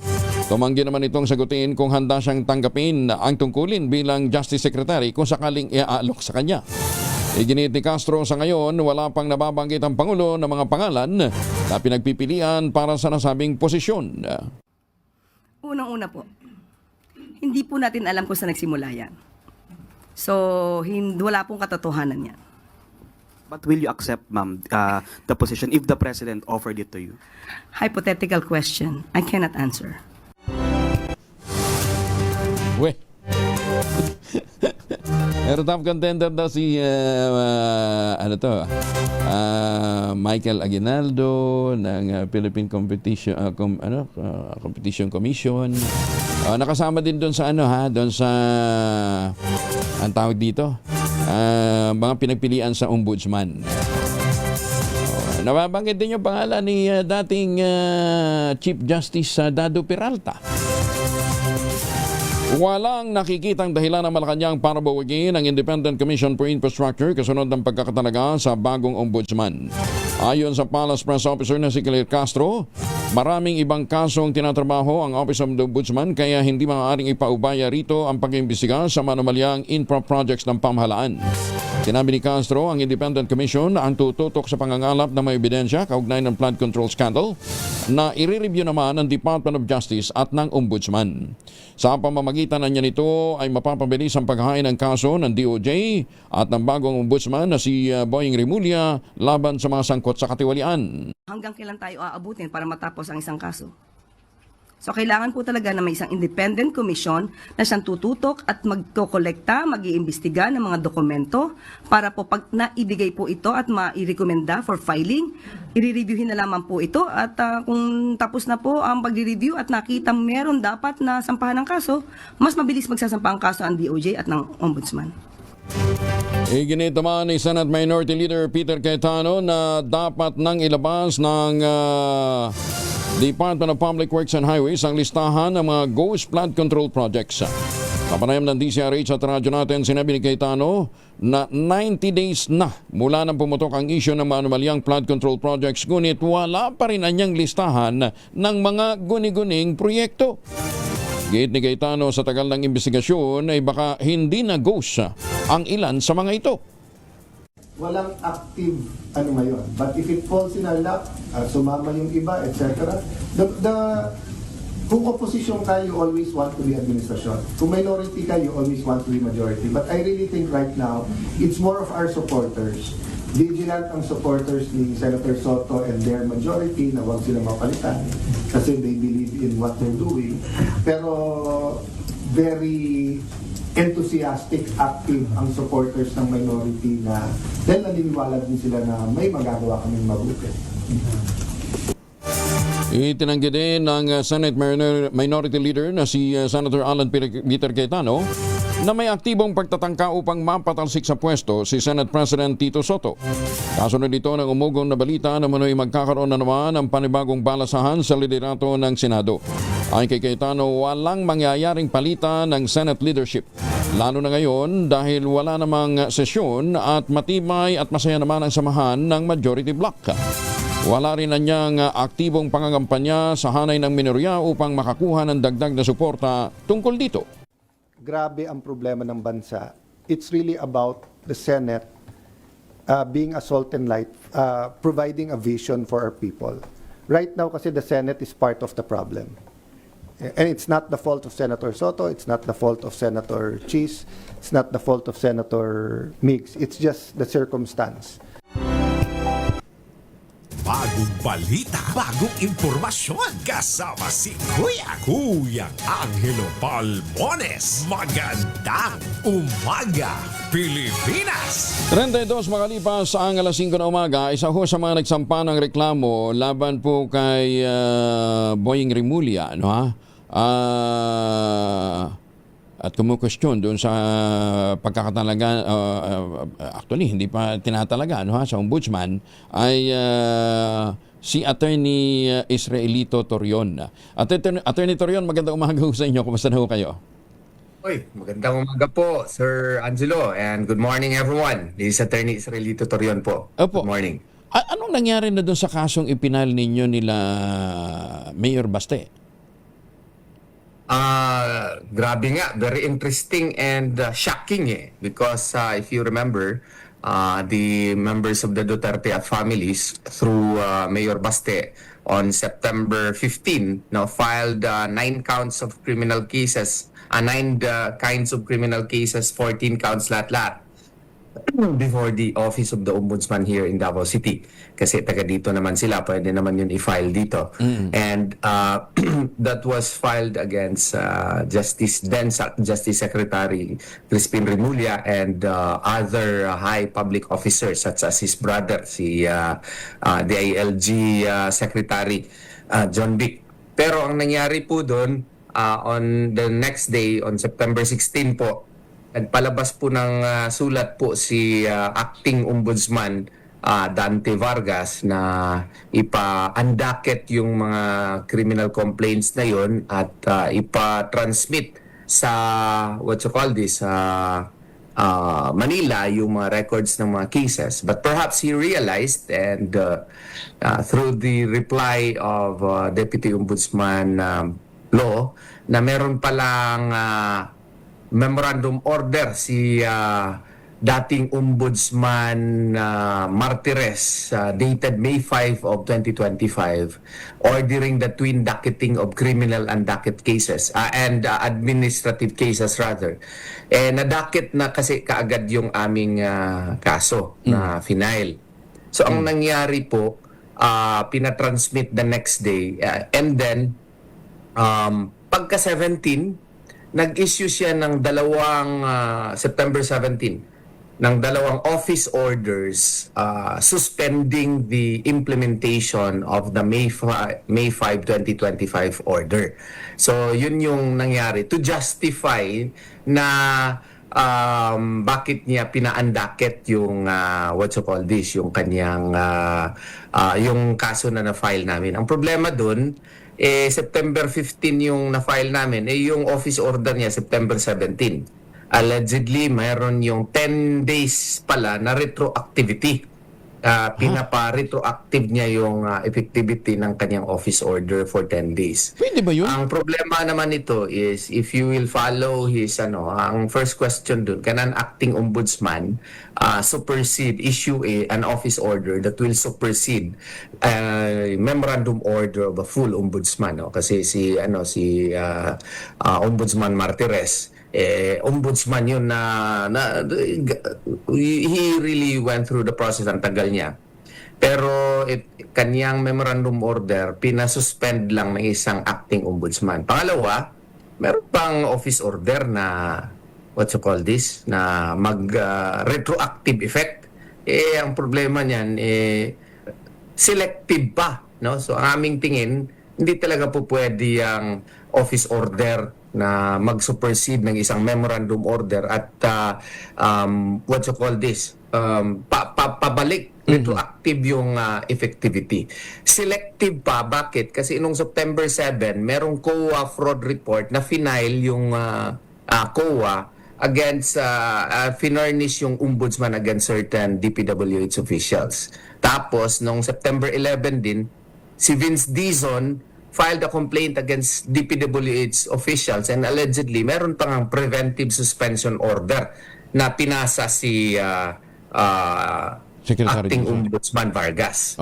So we have here a situation na office order lang, sinupersede yung memorandum order at retroactive pa yung effect, selective pa at pinaandakit yung kay Mayor Baste. Kaya ang ginawa namin, nagpadala kaagad kami ng sulat sa kanya. Totoo ba ito? Kailangan kami ng confirmation nito kasi kailangan namin ng mga certified true copies. Maniwala ka sir, hanggang ngayon di pa kami nireply. Tapos nagpadala na naman kami ng sulat. Kung totoo ito, please confirm, answeran mo kami. Tapos, bigyan nyo kami ng kopya. Certified true copy nitong mga office orders na ito. Nag-respond lang sila sa amin pero hindi kami binigyan ng mga office orders. Kailangan kasi natin yun kung i-question natin ito, ang validity nito sa Supreme Court. So, nung nandun na yung papeles ni na-issuean na siya ng certification ng ombudsman po, yun naman, nag-file kami ng disbarment cases against Justice Secretary, then Justice Secretary Crispin Repulla. Yung disbarment cases kasi ang nangyari nun, final namin, hindi ako pwede maka-furnish doon sa sa Supreme Court about it kasi merong confidentiality. So ang naghingi man si Senator Amy Marcos ng mga kopya, no? So binigyan ko siya ng kopya. I think yung staff ata ni Senator Amy ang nagpadala ng kopya doon sa individual JBC members. Pero maski yun, hindi rin pinansin ng Judicial and Bar Council. Kami rin, in-inform namin yung Judicial and Bar Council that there was this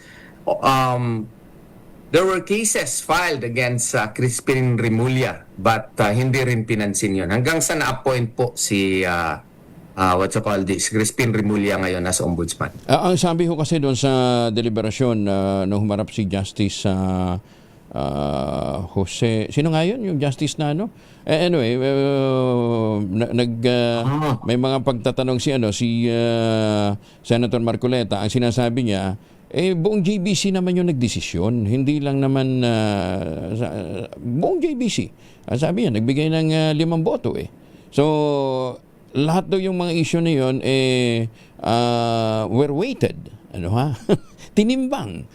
Kaya lang, sa tingin nila, there's no enough weight para, para walang mabigat na timbang para isaalang-alang. Well, kung ganun pala, they violated their own rules, no? Kasi this is not the first time that this happened, and supposedly, if an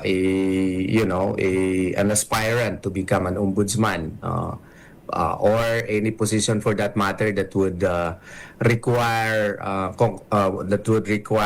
passage through the JBC, they should consider the ombudsman clearance, no? And as to whether or not the ombudsman clearance was regularly issued, such should have a bearing kasi in the coming up with a short list, because one of the requirements kasi, sir, yung pagiging ombudsman is you have to have recognized probity and independence. And the fact that you have a pending case before the office of the ombudsman would mean that your probity is under question. And such, no, in the past, meron ka lang kaso na automatic yan, hindi ka i-consider po doon sa shortlist ng JBC. Pero ngayon, ang bilis nilang nag-action. Less than, parang less than 1 day o 1 day lang ata. No? Kasi ang proseso niyan, magkuha pa sana ng mga opinion sa mga tao, no? Si Senator Marcoleta nag-file ng opposition. Nagpadala kami ng information, proper information sa kanila na meron kaming pending case. Sana nun, kinuha muna yung aming opinion on the matter. Meron na itong certification. Anong anong masasabi ninyo? Binigyan siya ng certification, nagpadala kayo ng letter sa amin. So kinonsider sana yung aming opinion din pero dito parang ang nangyari kasi feeling namin parang rubber stamp lamang yung JBC. There was no real assessment as to whether or not the candidate is really qualified to become ombudsman. So, ngayon, attorney, without yung mga sinasabi yung transmittal ho nung hinihingi ninyong dokumento, you cannot even go to Supreme Court para i-challenge. We have a difficulty in, filing this in the Supreme Court simply because of the fact that I think any lawyer would know that if you question a particular office order, memorandum order, you must have a certified true copy of the said order. Yun ang aming problema. But, may grabe ang supervening event kasi. Ang bilis kasi nung pagka-appoint ni Secretary Remulla, now Ombudsman Remulla. We might just allege that in the Supreme Court if our clients would decide to raise this matter before the Supreme Court. So, in the meantime, you rest your case. We already did our best, but may emergency meeting naman kami kahapon ng aking mga kasama po sa opisina, law firm kasi yung ating opisina, and we had a question as to whether or not if our clients would decide to raise this to the Supreme Court, would it be a quo warranto case or a certiorari case. Meron na kaming desisyon yan kung anong gagawin namin, pero magpa-emergency meeting ata si Mayor Baste ngayong araw, we will discuss this with him together with my collaborating counsels also, sila Attorney Martin Delgra, Attorney Dina Tolentino, tatlo kasi kami dyan na nag-handle na law firms. So I will present my recommendation as to whether or not it will be a quo warranto or a certiorari case. Kasi sa mga estudyante, kasi pinost ko yun yung mga estudyante ko nag-PM sa akin, merong quo warranto, merong certiorari. Kasi it's also an interesting legal question as to what is the proper remedy before the Supreme Court. Pero with the weighing, sa pagtimbang nila, sinasabi nga wala namang mabigat na timbang. Hindi kaya parang itong exercise in futility na lamang, attorney? No, I don't think so. It is not an exercise in futility because the Supreme Court will determine under Article 8, Section 1. This is the expanded concept of certiorari. Unlike before, under Rule 65, yung grave abuse of discretion amounting to lack or excess of jurisdiction is limited only to judicial as well as quasi-judicial bodies. But now, even acts of JBC, even acts of the executive department can be looked into by the Supreme Court and determine whether or not their weighing is in accordance with due process, or whether or not they have exceeded their limits, or whether or not they acted merely as a sounding board, kumbaga parang rubber stamp lamang, no? And they did not really exercise their function in determining the capacity as well as the probity and independence of the candidate. So that will be duly considered by the Supreme Court, and we have faith in the Supreme Court that such will be done. And we are hoping and praying that the Supreme Court will render justice in this case. Attorney Torion, ang amin na lang dito ay abangan ang susunod na kabanata. Yes, abangan ang susunod na kabanata po, Sir Angelo. Maraming salamat po kasi ito lang, ngayon ko lang nakikita na yung acting ombudsman will suspend the effectivity of a full memorandum order, no? And with a retroactive effect. And specially dedicated for our cases. Ganun ka pala kami kamahal ng acting ombudsman kasi ang aming kaso lang ang inandaket. Yung kay Vince Dizon hindi inandaket, at saka yung COA report hindi rin inandaket. As to our mind, there is really grave abuse of discretion amounting to lack or excess of jurisdiction. And if the certification is void, then the JBC list is likewise void because yung name ni Secretary Remulla should not have been included in the short list. Yun ang aming So, maski in-appoint na siya, pwede pa rin i-declare void yun ng Supreme Court. Yun ang aming tingin. Pwede kami magkamali. Depende yan sa Supreme Court. We will leave it to the sound discretion of the Supreme Court. Attorney, maraming salamat for joining us. Magandang umaga po. Maraming salamat. Maraming salamat din, sir. Thank si you. Attorney Israelito Torion. Magandang umaga, Pilipinas! Ay, teka muna. Speaking of justice, magandang umaga kay Justice Mon Hernando. Si Justice Mon Hernando, kahapon ho ay nagpunta ng personal dyan po sa CA Cebu, para tingnan ang sitwasyon ng ating pong mga korte doon at ng mga maestrado. Kinumusta niya ng personal ramdam na ramdam ho ng mga staff at mga opisyal ho ng Court of Appeals dyan po sa Cebu ang malasakit ng Korte Suprema. Siyempre sa pangunguna ni Chief Justice Alexander Gesmundo. Si Justice Ramon Paul Hernando. Ayan, yung isa sa mga poging justices natin. Poging mga justices natin pati sa CA, mga gwapo yung mga justices natin. Siyempre sa Sandigan Bayan, mga pogi din yung mga justices dyan. Pag hindi natin po sinabing pogi, may magreklamo Ayan, kaya Justice Mon Hernando, thank you daw po sa inyong malasakit. Magandang umaga, Pilipinas! 48 na makalipas ang alas 5 na umaga. 5 minuto na lamang bago mag-access ng umaga. Happy birthday kay Doc Ordy Santa Ana. Doc Ordy, binabati ka ng mga poging membro po ng Class Mapitagan. Oye, taka nga pala yung first Mapitagan Golf Tournament pala ay October 16. Kahapon nabanggit ko October 15. October 16 ho yan. At para ho doon sa mga interesado, ayan, may numerong pinaplas tayo dyan.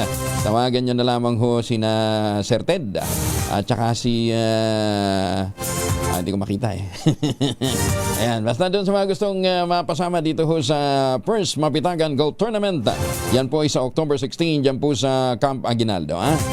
Nananakit na ba ang inyong mga kasukwasawa, nagkakaringkel, sumihina ang kalamnan? Abay, epekto ho yan ng pagtanda. Ipinakikilala po ang Ultraplex, isang health drink mula sa mga lumikha ng Ultrabayo backed by Japanese technology. Ang Ultraplex ay may HCG complex, hydrolyzed marine collagen para sa skin at joints, HMB pampalakas ng muscles, at glucosagreen para sa ginhawa ng kasukasuan. Available in coffee with stevia at powdered drink mix. Kaya nating bawiin ang galaw, sigla at ganda kahit nagkakaedad na with proper diet and exercise. Hanapin lamang ang Ultraplex sa Shopee, Lazada at ultabio.shop. Ang Ultraplex ay hindi gamot at hindi pwedeng gamiting panggamot sa anumang uri ng sakit. If symptoms persist, consult your doctor. Pagtatayo ng temporary bridge kapalit ng pansamantalang tulay, pinamamadali na ni Secretary Dizon. Detalye ng balita mula kay Grace Ansano, Aris 25. Grace, good morning. Good morning, Angel. Sa pagdalaw ng DPWH Secretary Vince Dizon sa bahagi nga ng Pigatan Bridge sa bayan ng Alcala, Cagayan kahapon, agad nitong pinag-utos ang sa loob ng 2 buwan ay maitayo na ang temporary bridge dito nga sa tulay na ito upang sa ganon matulungan ang maraming magsasaka lalo pat panahon nga ng anihan at kinakailangang maibiyahe na ang mga naaning palay dito. Tatamaan daw ang sektor ng pag-agrikultura lalo pat malaking bahagi ng mga inaani mula sa palay at mais ay nanggagaling sa lalawigan ng Cagayan. Sa ngayon, kanyang inatasan ang Regional Director ng DPWH sa Region 2 na sa isagawa na ang agad-agad ang pagtatayo nga ng detour bridge at gayon na rin ang magiging mag-aayos na magngangalaga sa ating mga biyahero. Itatalaga rito ang LGU, gayon din ang PNP para nga sa pagsasaayos ng kanilang gagawing kalsada at magiging pansamantalang dadaanan ng mga motorista. Mahigpit na ring ipagbabawal ang overloading at kinakailangan kung ano ang nakalagay na tons na dapat dumaan sa mga tulay na ito ay kinakailangan sumunod. Nasa 18 tons na lamang ang pinapayagan na makatulay sa mga matatandang tulay na dito. Maliban dito sa Pigatan Bridge, may dagdag pang 4 ngayon na minomonitor at mahigpit na ring babantayan. Kasama rito ang Bunton Bridge, gayon din yung Magapit Bridge at ang dalawa sa bahagi naman ng 2 bayan na katabi rin nitong bayan ng Alcala. Hindi raw katakataka na ang nangyayaring ito sa Cagayan ay ganito rin ang sitwasyon sa matatandang tulay sa buong Pilipinas. Sa ngayon, Sir Angel, ay makikipagtulungan na rin ang DOTR dahil gagamitin ang Port Irene para nga ang mga bibiyahe ng mga agrikultura ay magamit itong ating Port Irene sa pagtatransport sa gamit ang ating mga sasakyang pandagat para nga ma-barge yung mga aning palay at mais patungo ng Central Luzon at Metro Manila. So yan ang ating follow-up report. Ito si RH25, Grace Vera Sansano. Una sa Pilipinas, una sa Pilipinas. Maraming salamat, Grace. Teka muna ha. Yun daw pong audit ng mga farm-to-market roads ha. Dapat ding madaliin. Detalye mula kay Giselle Ricaport, RH15. Giselle. Good morning, Kuya Angel, na nawagan ng kilusang magbubukid ng Pilipinas ng agaran at independent audit sa lahat ng proyekto sa farm-to-market road na pinondohan sa ilalim ng General Appropriations Act noong 1 taon. Batay sa mga nakalat na datos ng KMP, kabilang sa Office of the Senate, Strategic Technical Group, bilyong piso umano ang nailihis at nawaldes na pondo sa pamagitan ng labis-labis sa pagpapataas ng halaga ng mga proyekto na farm-to-market road sa ilalim ng GAA 2024. Sabi ng grupo, daang-daang milyong halaga rin umano ng mga proyekto ang ipinatupad nga pero grabe ang pagtapiya sa aktual na haba ng mga kalsada at mahal din ang kada metro kaya umabot sa overpricing. Sa analysis ng OSSTG, kabilang sa pinaka-overpriced na proyekto ang 100 milyong piso na San Roque Farm-to-Market Road Phase 2 sa Tacloban City at ang 30 milyong pisong proyekto sa Ubihan, Bulacan. Nakaalarma rin, sabi ng grupo, ang 35 milyong pisong proyekto sa Ginusohan, Samar na mahigit 169,000 ang kada metro at 46 na milyong piso sa Kadawan, Leyte na nasa 124,000 piso ang kada metro ng daan. Ang malalaan nila ilan sa kontratista sa mga nabanggit na lugar ang wala sa Civil Works Contract Database ng Public Works Department. Ibig sabihin, maaaring ginamit daw ang mga ghost firm o mga kumpanyang pinaboran dahil sa koneksyon sa politika na kumilos ng walang tamang akreditasyon at labas sa regulasyon ng pamahalaan. Ito si Giselle Ricofort para sa DZRH Una sa Pilipinas, Una sa Pilipino. Maraming salamat, Giselle. Paano po, paalam na tayo. Magtanim ng kawayan para sa kalikasan at kabuhayan. Ang ating quote of the day ngayong araw nito ay mula po sa isang Arabic proverbs. Ang sinasabi, anger begins with madness but ends in regret. 2x2, susunod na sa ilang saglit at ang ACS Balita. 2 minuto na makalipas ang ACS ng umaga.